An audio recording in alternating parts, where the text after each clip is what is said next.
మత్తు ఇద్దరిని ప్రాణ స్నేహితులుగా మార్చింది. మత్తిచ్చే నిషాకు బానిసై ఆ స్నేహితులు జల్సాలకు అలవాటు పడి అప్పులు చేశారు.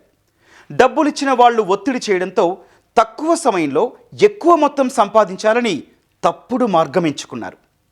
ఆ తప్పుడు దారే ఇప్పుడు వారి జీవితాలను కటకటాల పాలు చేసింది. ఇంతకీ వారు ఎంచుకున్న మార్గం ఏంటి?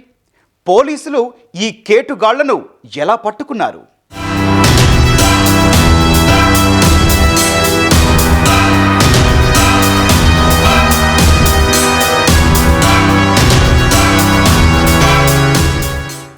గంజాయి మత్తు వారిని స్నేహితులుగా మార్చింది. మత్తుకు బానిసై విలాసాలకు అలవాటు పడి అప్పులు చేశారు. ఆ అప్పులను తీర్చడానికి సులభంగా డబ్బులు సంపాదించాలనుకున్నారు. అందుకోసం గంజాయి వ్యాపారులుగా అవతారమెత్తారు. కానీ పోలీసులకు చిక్కి జైలు పాలయ్యారు.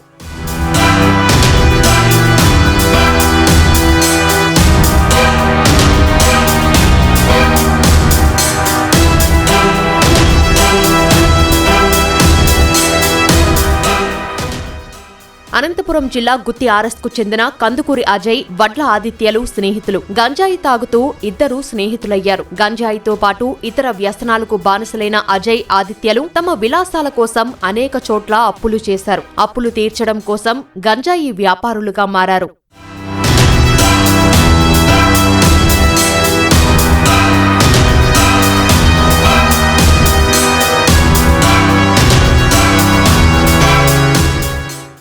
చేసిన ఇద్దరు వ్యక్తుల సమాచారం వచ్చి చిన్న కందుకూరి అజయ్ గుత్తి, అలాగే వడ్ల ఆదిత్య అతను గుత్తి, వీరిద్దరు స్నేహితులు వీళ్ళు గుత్తి ఆర్ఎస్లో పరిచయం ఏర్పడి వీళ్ళు ఈజీగా డబ్బులు సంపాదించాలనే ఆలోచనతో ఈ విధంగా గంజాయి అక్కడ తక్కువ తీసుకొచ్చి ఇక్కడ ఎక్కువ రేటుకి అమ్మితే ఈజీగా డబ్బు సంపాదించవచ్చు.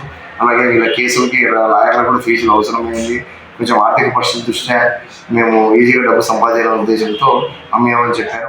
గంజాయి వ్యాపారులుగా మారిన స్నేహితులిద్దరూ ఒడిశా నుంచి కిలోల చొప్పున గంజాయిని కొనుగోలు చేశారు. ఆ గంజాయిని చిన్న ప్యాకెట్లుగా తయారు చేసి అనంతపురంలో పలుచోట్ల విక్రయిస్తున్నారు. ఈ క్రమంలోనే గతంలో పోలీసులకు పట్టుపడ్డారు. కందుకూరి అజయ్, వడ్ల ఆదిత్యపై గుత్తిలో 2 కేసులుండగా గుంతకల్లులో ఓ కేసు నమోదైంది.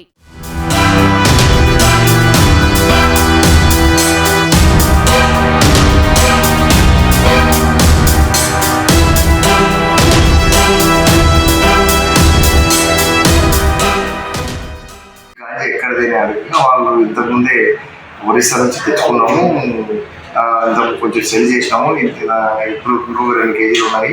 ఇక్కడ గుత్తి, గుంతకల్లు, యాడికలో కూడా ఇంతకుముందు సేల్ చేసినాం. అక్కడ మా మీద కేసులు ఉన్నాయి, క్రిమినల్ కేసులు ఉన్నాయి, గంజాయి కేసు ఉంది. అక్కడ పోతే గుర్తుపడతారనే ఉద్దేశంతో ఇక్కడికి వచ్చి అమ్మాలని చెప్పి చిన్న ప్యాకెట్ చేసి అమ్మాలని చెప్పి అనుకున్నాము. అంతలోనే మీరు వచ్చి పట్టుకున్నారని చెప్పారు. చిన్న కందుకూరి అజయ్ అనే అతని మీద గుత్తిలో ఉంది, గుంతకల్ రూరల్లో ఉన్నాయి. అంటే ఎన్డీపీఎస్ కేసెస్ కాదు, క్రిమినల్ కేసెస్. అట్లాగే ఈ ఆదిత్య, అజయ్ పైన రీసెంట్గా కూడా యాడికి పోలీస్ స్టేషన్లో ఎన్డీపీఎస్ యాక్ట్ కింద కేసు రిజిస్టర్ చేసినప్పుడు తెలుసు. వాళ్ళని అరెస్ట్ చేసి స్టేషన్ తీసుకొచ్చి వాళ్ళని కోర్టులో హాజరుపరచడం జరిగింది.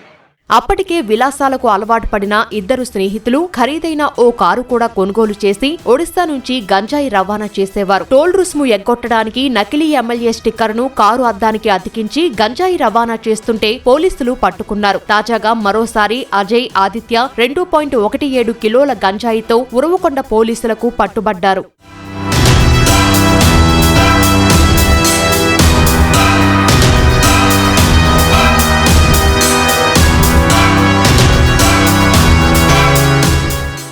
మత్తు ఇద్దరి జీవితాలను నాశనం చేసింది. ఆ అలవాటే వారితో అప్పులు చేయించి గంజాయి వ్యాపారులుగా మార్చింది. చివరికి స్నేహితులిద్దరూ జైలు పాలై కటకటాలు లెక్కిస్తున్నారు.